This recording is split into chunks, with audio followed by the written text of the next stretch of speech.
There are 10 exercises that you can do every single day to become more athletic as an athlete and more aesthetically attractive as a man.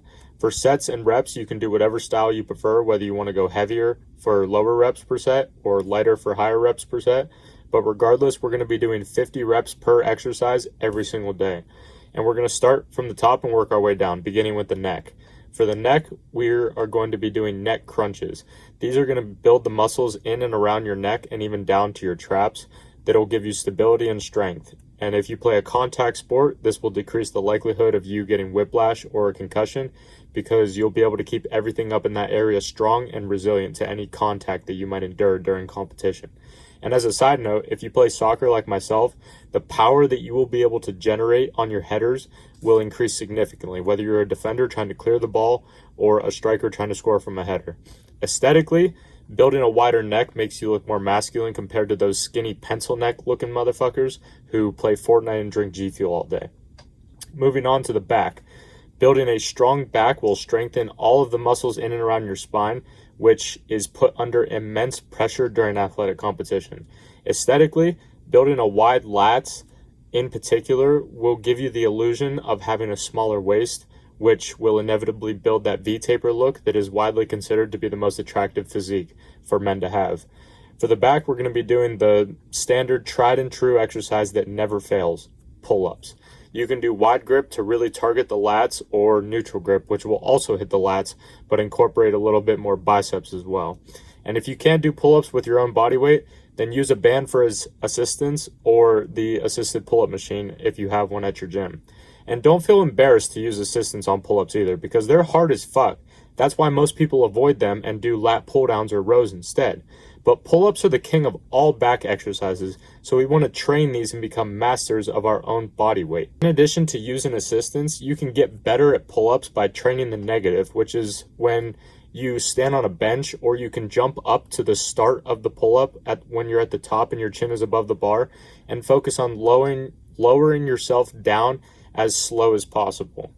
After pull-ups, we're going to move on to dips, which in my opinion is one of the best upper body exercises you can do, because depending on how you do them, you can target anywhere from your triceps to your shoulders and even your chest. If you want them to target more of your triceps, you can keep your torso more upright when performing the movement, and if you want them to target more of your lower chest, then you can lean forward more and do them that way. And the deeper you go, and the better you get at them, it improves your shoulder and your elbow health, which for me was how I was able to fully repair myself from a torn rotator cuff and elbow tendonitis without ever getting surgery or taking any medication or any bullshit like that. Same thing with these. Use assistance and work solely on the lowering aspect of the rep if you cannot do controlled dips with your own body weight. Then moving on to the third exercise, we will be hitting the upper chest, and we're going to do it through decline push-ups. Most of us have heard before that we want to build that upper chest because it'll poke through the top of your shirt, which makes you look bigger by default. And athletically, we really want to go deep on these because it improves our shoulder health as well. But also, when we run, it'll give us more range of motion to pump our arms when we sprint. If you're a sprinter and you can only bring your arm back so far, then you won't be able to generate as much power when trying to run and propel yourself forward through a given plane of motion. That's something a lot of people don't understand, is how much the upper body applies into running faster. Everyone just trains legs when thinking about getting faster, but that's only a fraction of the equation. For the push-ups, if you can do 50 controlled reps in one set, then begin adding load by putting either plates on your back or wearing a weighted vest. The next 3 exercises are going to be side delts, triceps, and biceps, which to my current knowledge, this might change in the future, but to my current knowledge, these exercises don't have any athletic benefit to them. But honestly, who doesn't love an arm pump and getting aesthetically looking arms? So for shoulders, we want to focus on the side delts primarily because it will build those round looking boulder shoulders, and you'll get that cut line on the side of your shoulder that makes your arms look more aesthetic by default. So for the exercise, you think I'm probably just going to say lateral raises, but I'm not. And the exercise that I'm going to say is slightly different to just your standard lateral raise. These are called Lou raises.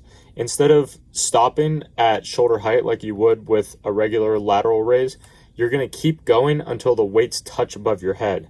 And this one also helped my rotator cuff injury as well, and is better for hypertrophy in my opinion, because you have so much more range of motion to utilize. And for these, you do not need much weight at all. Like, I use 15 pounds per hand, and if you don't think that's a lot, go fucking try them for yourself and you will be humbled very fucking quickly. So moving on now to triceps, we're going to be doing standard tricep pushdowns with a straight bar. And I want to emphasize straight bar. Do not use the fucking rope attachment, because I learned this from Mike Menser. The rope attachment does not hit the triceps optimally. You want to use a straight bar because it really builds that horseshoe shape on the outside of your tricep that is very aesthetically pleasing. And for biceps, same thing. Do not use the rope attachment because it's like doing a hammer curl, which doesn't build that round peak of the bicep that makes it look bigger. So use a straight bar, use weight that you can control, and get your fucking reps in. Last exercise for the upper body is abs. For abs, we want to build that strong abdominal wall to be able to take impact of playing sport that inevitably happens. So what we're going to be doing is hanging leg raises. And for these, don't just fucking swing your legs back and forth. Control them through the entirety of the movement and you will feel the burn, I promise you. And also, don't just stop when your legs become parallel with the floor either. Get them as high as you can while still keeping your torso upright as you're hanging on the bar, because the higher you go, the more that your hip flexors will become incorporated into the movement as well. And the reason that this is important, because our hip flexors are the only muscle that connect our upper body to our lower body. And the strength of our hip flexors is the biggest difference between average humans and elite sprinters. That is a proven fact. You can go look that shit up. And obviously, aesthetically, we want to build our abs so we can take our shirt off at the pool or the beach or whatever and have that fucking six-pack. We all want it. We all know that. And if you're one of those genetic freaks who has the ability to have an 8-pack or a 10-pack, then you are one lucky motherfucker, and this exercise is going to help you take advantage of that to the fullest. So that was the upper body. Now for the lower body. And as a quick disclaimer, we're not going to be doing any traditional leg movements like squats or lunges or anything like that. And you're probably confused, like, how am I going to build size and strength and explosiveness in my legs if I don't do heavy squats or leg presses or any of these traditional movements that I see online? And the answer is isometrics and plyometrics. Those are the last two exercises. For isometrics, these are holding positions for extended periods of time. And you want to do these before your plyometrics because they are extremely beneficial for improving your tendon health. And the ones that we will be doing will get a bunch of blood flowing into the areas that are under the most load when we do our plyometrics after this, which are your ankles and your knees. So the best isometric exercise that I have found is called an iso lunge. So what we're going to be doing is, while keeping your front foot heel off of the ground, I want you to slightly bend your knee and, using your back leg as nothing more than just a kickstand for balance, hold this position as long as you can on each side with the goal of working up to 5 minutes per leg.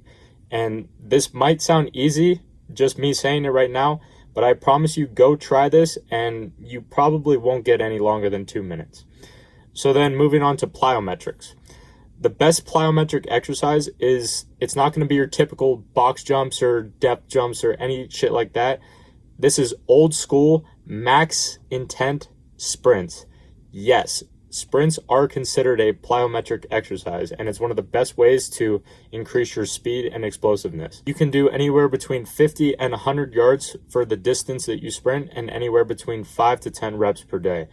And how you progressively overload this is by giving maximum effort every single rep, every single day, and over time you will begin to run faster and faster and faster.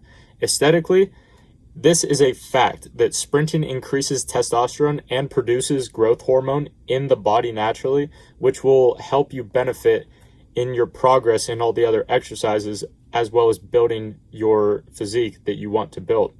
So that is all 10 exercises. You can do these every single day, and you will become a significantly better athlete, and your physique will improve tremendously if you stay consistent with these exercises. Also, keep in mind that you want to be getting good sleep to make sure that you are recovering properly from these workouts, and eating clean so that your body fat stays low enough to have that lean, aesthetic looking physique. So I want you to try this out and let me know how it goes for you in about a week or two, and I will see you tomorrow, my friend.